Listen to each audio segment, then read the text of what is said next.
Day 14 of 30 days 30 lunch box आणि आजचा डबा पाहिल्यावर तुम्हीही म्हणाल हा उद्याच बनवणार.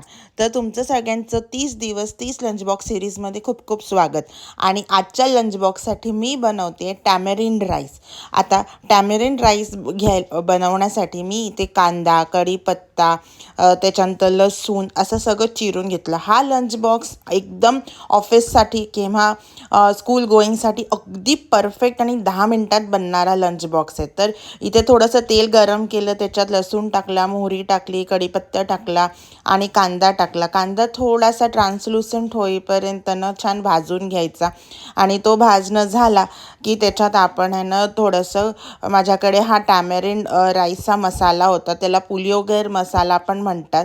याच्या आधी मी एका व्हिडिओमध्ये शेअर केलं होतं. हा मसाल्याचा हे मी MTRचा वापरला आहे. तो टाकायचा, तो छान भाजायचा आणि भात शिजवून घ्यायचा. असा झाला आपला छान टॅमरिंड राईस तयार. तुमच्या घरी टॅमरिंड राईस बनतो का?